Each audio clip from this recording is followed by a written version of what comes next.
President Trump continues to stoke fears that he'll turn his imperialistic rhetoric into action when it comes to Greenland. He renewed threats to take over the autonomous Danish territory in a White House meeting yesterday with oil executives.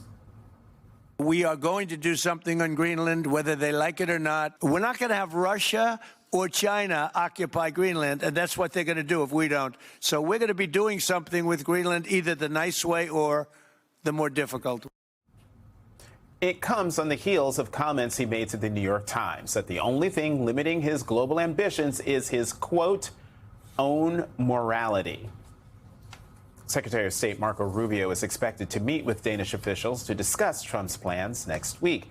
But those plans have been met with fierce pushback from European officials, as well as some in President Trump's own party. I think Greenland is viewed by a lot of people as something that would be a strategic positioning for the U.S. I don't know how it develops from there. Would you be comfortable with military action in Greenland? Look, no, I don't think that's right. Folks, amateur hour is over. You don't speak on behalf of this U.S. Senator or the Congress. You can say it may be the position of the President of the United States that Greenland should be a part of the United States, but it's not the position of this government. To invade Greenland would be weapons-grade stupid. MS Now international reporter Inez de la Cuetada joins us now from Copenhagen, Denmark. Inez, how are the president's threats toward Greenland being received by the people of that island?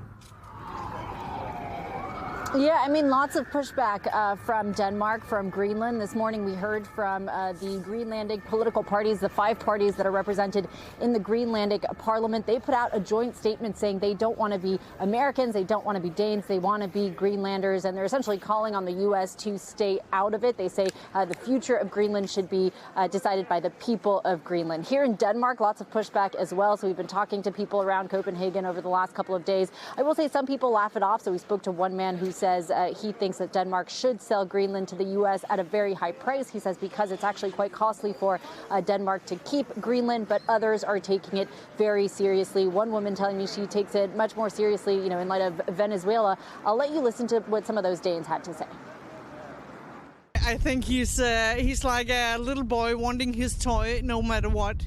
And, you know, in the grocery store, lying on the floor just until he gets what he wants. It's like, you know, we have a community with Greenland now, but it's up to Greenland and their sovereignty to decide what to do with Greenland.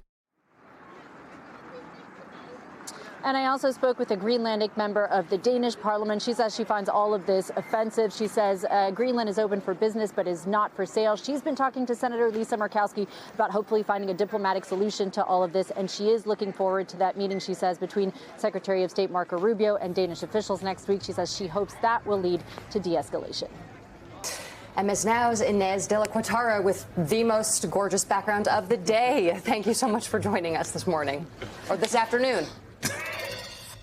Let's bring in Rufus Gifford, who served as U.S. Ambassador to Denmark in the Obama administration. Ambassador, thanks for joining us this morning. I would love to start this conversation with you giving us a little bit a deeper dive into the geopolitical context of what we're dealing with here and the relationship between Greenland, Denmark, and the United States. Because when I was doing a little bit of reporting on this at the beginning of the year, when this conversation first cropped up again, the beginning of last year, I suppose, when Trump took the White House, a lot of the diplomats I was speaking with said, you know, something is going to eventually happen with Greenland in the next 10 to 15 years.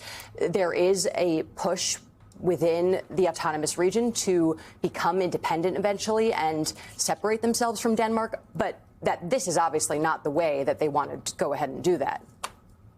Right. First of all, thank you so much for having me on here. Jackie, there's so much there to unpack in that question you just asked. First, on the question of independence, because I think it's in some ways the easiest one.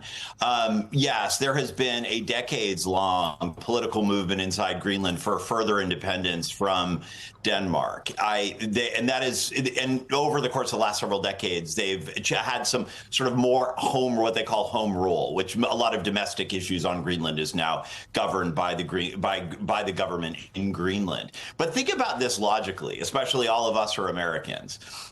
They've been fighting for independence now for a long time, for generations. Imagine the idea of wanting to fight for independence, eventually winning it, and then choosing to go be a colony of another larger superpower. I mean, the idea is preposterous, right? It would be like in 1776, us deciding to no longer be a colony of the UK. We want to be a colony of France instead. I mean, the idea is ludicrous, right? So there's that, okay? But more, I think, separate from that, which is also just like so important. And feel free, just shut me up if you need me to shut up, because there's so much to talk about here. But the cluelessness and recklessness of everything that is coming out of the mouths of the Trump administration vis-a-vis Greenland right now is extraordinary to me. The recklessness is obvious. This is about literally destroying what I would argue is the best alliance the modern world has ever seen, and that's NATO. And I truly, and you drive a stake through the heart of NATO, which is what hostile action in Greenland means. Anyone who tries to make an argument that is good for American national security is fooling themselves. Yeah, Ambassador. Sorry, go ahead. Yeah, sorry. Yeah. Because you do what we're hearing from folks in NATO, all the reporting suggests in any conversations we're having is like, they're concerned what would happen if the United States tried to take Greenland by force and Denmark was like, hey, Article 5, we need come over here and help us. And what does the world take on the United States? One of the things that we hear from this administration, and Donald Trump has said this a lot, is we need this for national security, right? That Russia is, right over there and they have ships over in the Arctic. And so therefore we need to have Greenland. You know this, but I'm gonna read this for our viewers from Fortune. In 1951, the U.S. and Denmark signed a little-known defense agreement, allowing the U.S., quote, to improve and generally to fit the area for military use in Greenland and construct, install, maintain, and operate facilities and equipment there. We have treaties with Greenland and Denmark to put our resources, military resources there for national security. This was foresaw. People foresaw this. So if this is not, if they're not doing that, if Trump isn't saying we're going to toss some, more military bases there, what is this actually about? Yeah, it's so, I love that, because this is the big issue here, Eugene, because I personally think the argument of national security is a smokescreen. We had 17 military bases on Greenland at one moment in time after World War II, and it was our choice. It was the Americans' choice to scale back our military presence on Greenland. Now we have just one left. And if we wanted to, we could build those bases right back up again. And how do you do it? You sit down across the table with two of our best allies, the Danes and the Greenlanders, and you get it done. But this administration is unwilling to engage in that work of diplomacy, and that's extraordinary to me. As it relates to the motives here, just real briefly, I think you can't. To me, it's very hard to justify this move based on what the Trump administration has uttered. So. Other than the desire for kind of this domination of the Western Hemisphere, and that just boils down to. Ambassador, I'm going to ask you a yes/no question. This is based on an exclusive report from Reuters. Trump administration mulls payments to sway Greenlanders to join U.S. This is from Thursday. U.S. officials, including White House aides, have discussed figures ranging from $10,000 to $100,000 per person. Said two of the sources. Yes or no, Ambassador, will that work? No. Great. Okay. No.